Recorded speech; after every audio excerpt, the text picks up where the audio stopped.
former delegate, now State Senator, Ebbin.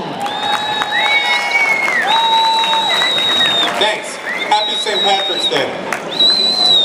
In the interest of time, let me just say that all the issues the other candidates mentioned, I'm in agreement on. But I'm going to be proud to be a congressman representing Fairfax County, just as I've been proud to represent Fairfax County in the General Assembly for the past decade. And I'm different. I'm different than the other candidates, and I always knew that I was different. When I was in kindergarten, I knew I was different. Gathered around the flagpole in 1968 when all the other children chanted at me. They chanted Nixon, Nixon, Nixon. And I chanted Humphrey, Humphrey, Humphrey. And I am different. I've spent more than a decade passing progressive legislation in Richmond. Most recently, after a full year, Governor McAuliffe signed my bill and Delegate Scott Serbell's bill to repeal the hybrid tax just this month.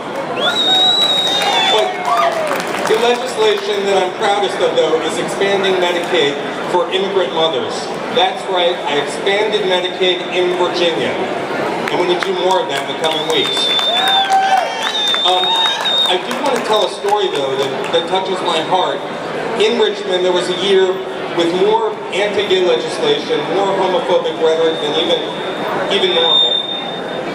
And we have pages in Richmond, and they are there to serve the members, and they're not allowed to show emotion or any reaction to what's said in the chamber. And they have a mock session at the end of the year, and the pages sit in the members' seats and get to vote. And there was a page who voted for my seat, and I noticed it. And it wasn't until months later, during a dinner for high school gay and straight alliances, that I looked out in the audience and I saw that same young page.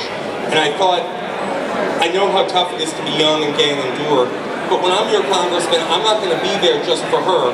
Like Jim Moran, I'm going to be there for everyone who has it tough, and that's why I'm running for Congress.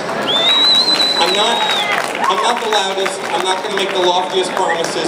Like Jerry Connolly, I'm just going to be an effective legislator who shares your values and gets the job done. Thank you.